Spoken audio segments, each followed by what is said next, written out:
నమస్తే బీఆర్కే భక్తి ఛానల్కి స్వాగతం. ఈరోజు మనతో పాటు ఉన్నారు ప్రముఖ ఆధ్యాత్మికవేత్త మాతా పద్మజానందాజీ గారు మనతో పాటు ఉన్నారు. మన సందేహాలను నివృత్తి చేసుకుందాం. అమ్మ నమస్కారం. హరి ఓం తల్లి. అమ్మ, ముందుగా చెప్పాలంటే అసలు సృష్టి ఎవరితో ప్రారంభమైంది? అలాగే అంటే అంటుంటారు కదా, బ్రహ్మ విష్ణు మహేశ్వర వీరి ముగ్గురితోనే సృష్టి అనేది మొదలైంది అంటారు. మరి ఆరంభం నిజంగా వాళ్ళతోనే అయిందా లేదంటే అసలు ఏంటమ్మా? శ్రీ గురుభ్యో నమః. సరస్వతి నమః. అమ్మ, బ్రహ్మ విష్ణు మహేశ్వరులు కూడా అంటే ఇది మనం చెప్పుకోవాలంటే ముందు మనము ఇప్పుడు ప్రజెంట్ మనం తీసుకుందాం. ఏ జీవి అయినా ఎక్కడి నుంచి వస్తాడమ్మా? ఇదే చెప్పు. జవాబు నీ దగ్గరే ఉంది. ఏ జీవి అయినా ఎక్కడి నుంచి వస్తాడు? కడుపులోంచి వస్తారా? ఏ కడుపులో నుంచి వస్తాడు? ఎవరి కడుపులో నుంచి? తల్లి కడుపులో నుంచి. ఆన్సర్ అదే. ఏంటంటే ఫస్ట్ మొదలైంది సృష్టి స్థితి లయ కారకమైనటువంటి శక్తి స్వరూపిణి, ఆది పరాశక్తి. అంటే ఈ అసలు ఎలా ఉద్భవమైంది అనేది ఆ తల్లి ఒకప్పుడు అంటే ఏమీ లేదు, మొత్తం శూన్యం, అలాగే మొత్తం నీటిమయం అన్నమాట. అప్పుడు భయంకరమైనటువంటి శబ్దం ఏర్పడింది. ఈ భయంకరమైనటువంటి శబ్దాలలో నుంచి ఏమొచ్చిందంటే ఓంకారం వచ్చింది. ఓంకారం, అందుకే జగతికి మూలం ఓంకారం అంటారు. ఓంలోనే అంతా ఉంది. ఈ ఓంకారం నుంచి ఆ జగన్మాత వచ్చింది. ఓంకార స్వరూపంగా, చైతన్య స్వరూపంగా ఉండేటువంటి ఆ తల్లి అంటే ముందు వెలుగు, ఆ వెలుగు కాస్త మెరుపు వస్తుంది కదా మనకి వర్షం వచ్చినప్పుడు. వెలుగులోని ఆ శబ్దంతోని ఓంకారం ఉద్భవించింది. ఈ ఓంకారంలో నుంచి జగన్మాత అయినటువంటి ఆ తల్లి ఆవిర్భావం చెందింది. ఎప్పుడైతే ఆ తల్లి వచ్చిందో ఎలాగైనా సృష్టి చేయాలనిపించింది. ఆ సృష్టి చేద్దాము అనేటువంటి క్రమంలోనే ఈ ఓంకారం అంటే వేరే ఏం లేదమ్మా, అకార మకార ఉకార. అలాగే అకారం మకార ఉకారం, ఈ మూడే, ఈ ముగ్గురు బ్రహ్మ విష్ణు మహేశ్వరులు. అకారం మకారం వచ్చేసే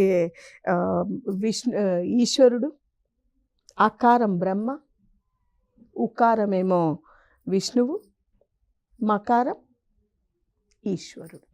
అయితే ఈ ముగ్గురు కలయికే మహాశక్తి స్వరూపం. నువ్వు అన్నావు కదా బ్రహ్మ విష్ణు మహేశ్వరులు మూలం అంటారనేసి. ఓంకారం అంటేనే అకార ఉకార మకారం. ఈ అకార ఉకార మకార ఎవరు? ఈ ముగ్గురు అన్నమాట. ఈ ముగ్గురుతో కలిపితే సృష్టి స్థితిలో ఏకారమైనటువంటి ఆ జగన్మాత. అంటే ఇక్కడ మరి సృష్టికి మూలమా తల్లి అంటున్నారు, తల్లి ఒక్కరితోని అవ్వింది కాదు కదా.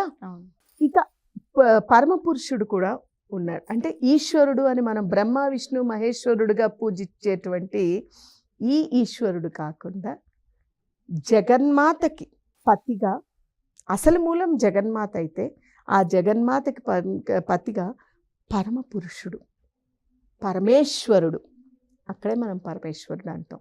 అలా మొదలైనటువంటి సృష్టి బ్రహ్మ విష్ణు మహేశ్వరుల్ని సృష్టించడం. ఆ సృష్టి జరిగిన తర్వాత ఆ బ్రహ్మ విష్ణు మహేశ్వరులకి ఆ తల్లి తన అంశగా, తన వారిగా తానే మూడుగా విభజన అయ్యి ముగ్గురుగా అయ్యి ఈ బ్రహ్మ విష్ణు మహేశ్వరులకి లక్ష్మీ సరస్వతి పార్వతి కింద ఆవిర్భావం అయింది. అలా మొదలైంది సృష్టి. ఇక మిగిలిందంతా మనకి తెలుసున్నదే. అప్పటి నుంచి జరిగేటువంటి ఈ సృష్టి ఇప్పటికీ కూడా. అందుకనే ఎక్కడైనా ఎప్పుడైనా సరే స్త్రీ లేనిదే ఏదీ లేదు. ఎటువంటి వాడు, ఎంతటి మహానుభావుడైనా, ఎంతటి వాడైనా సరే తల్లి గర్భం నుంచి ఆవిర్భవించవలసినటువంటి వారే. అవునా? అది లేనిదే ఏమీ లేదు. సాక్షాత్ అంటే ఇక్కడ మనము ఇంకొక రకంగా తల్లి అనే చైతన్య స్వరూపం. ఇది ఒక అతీతమైనటువంటి శక్తి, ఎవరికి అర్థం కానటువంటి, కంటికి కనిపించినటువంటిది, కేవలం అనుభూతి చెందడం వరకే తప్ప, అంటే అనుభవపూర్వకంగానే తెలుస్తుంది తప్ప ఏది కూడా కనిపించదు. నిజంగా చెప్పాలంటే అంటే ఎప్పుడైతే రూపం దాల్చుతారో, ఇప్పుడు బ్రహ్మ విష్ణు మహేశ్వరులు అంటున్నాం, మనం పూజలు చేస్తున్నాం, ఎంతోమంది దేవతలు ఉన్నారు, వీళ్ళందరూ దేవతామూర్తులే.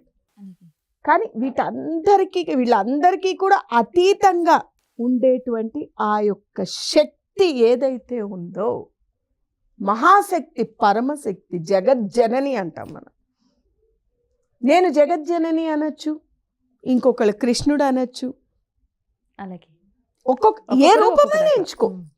కానీ ఉన్నటువంటిది ఎటువంటి అంటే ఏ రకమైనటువంటి ఆకారము లేదు.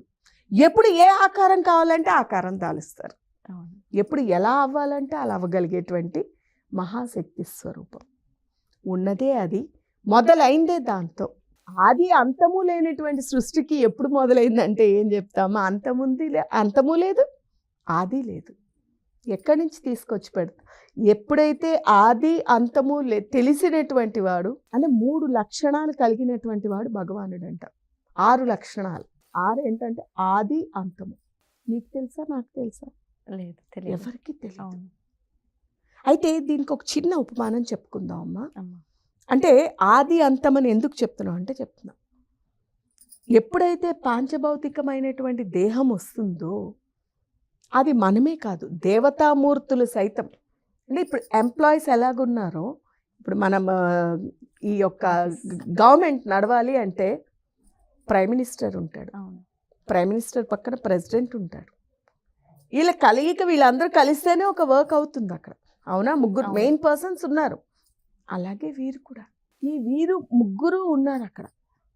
అయితే ఇలాగే బ్రహ్మ నేను సృష్టి చేయకపోతే అసలు ఏమీ లేదు, నేనే కదా సృష్టికారకుడిని. నేను సృష్టి చేయకపోతే సృష్టి ఎక్కడి నుంచి వచ్చింది? అవును. నాతోనే మొత్తం ఉంది సృష్టి అన్నాడు బ్రహ్మ.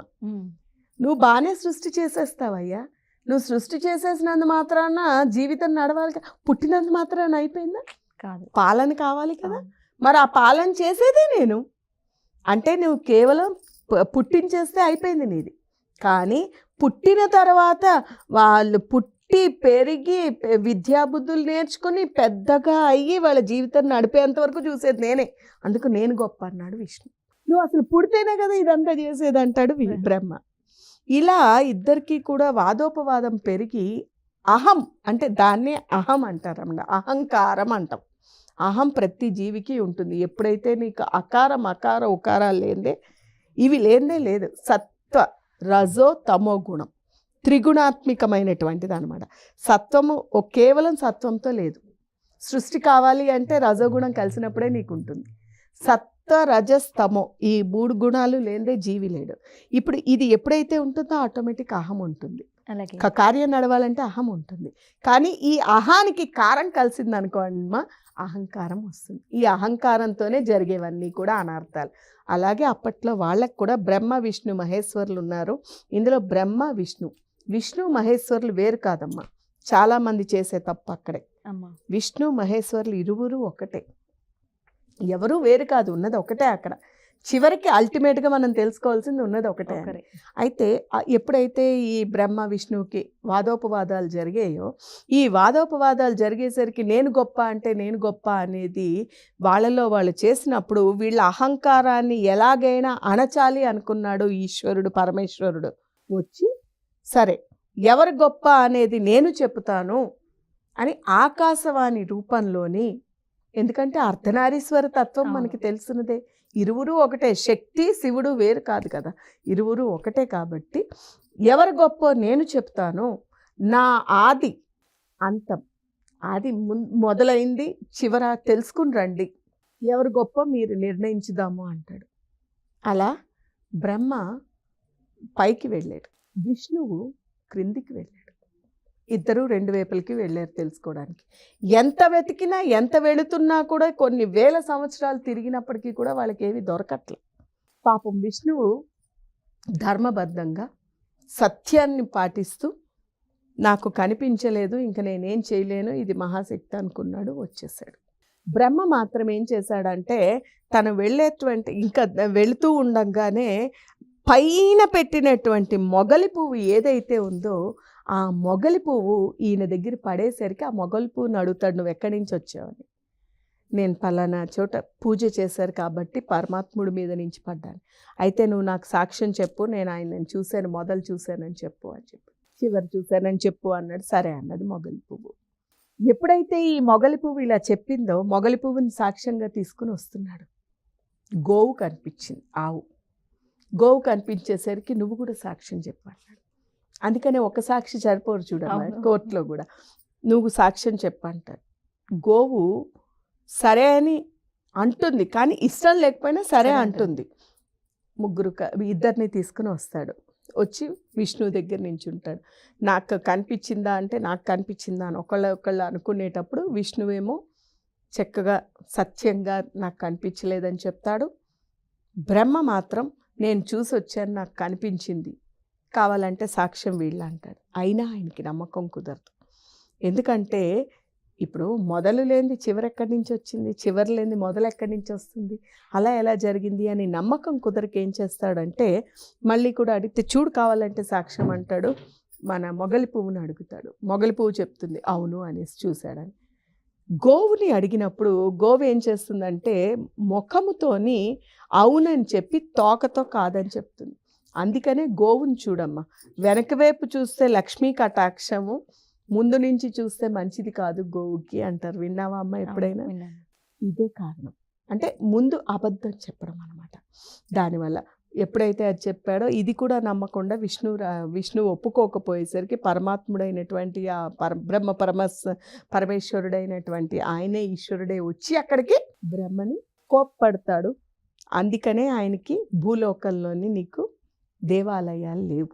ఈయన సత్యానికే నిలబడ్డాడు కాబట్టి ఆయనకి దేవాలయమే కాకుండా ఆయనకి ఎప్పుడూ కూడా అద్భుతమైనటువంటి పూజా పునస్కారాలు జరుగుతూ ఉంటాయి. విష్ణువుకి అలంకార ప్రియుడుగా, అంటే అంతటి శక్తి. సత్యం అసలు ఉన్నది ఏంటంటే సత్యమే మూలం, సత్యమే జగత్, ధర్మమే మన జీవనం. కాబట్టి ధర్మానికి సత్యానికి కట్టుబడిన వాడు ఎవరున్నా అందరూ కూడా భగవత్ స్వరూపులే, భగవంతుడే అని అర్థం అనమాట. అది సృష్టి అసలు. చాలా సంతోషం అమ్మ. చాలా వివరంగా చాలా ఓపికగా చెప్పారు. థ్యాంక్ యూ అమ్మ. ధన్యవాదాలు. హరి ఓం తత్సత్.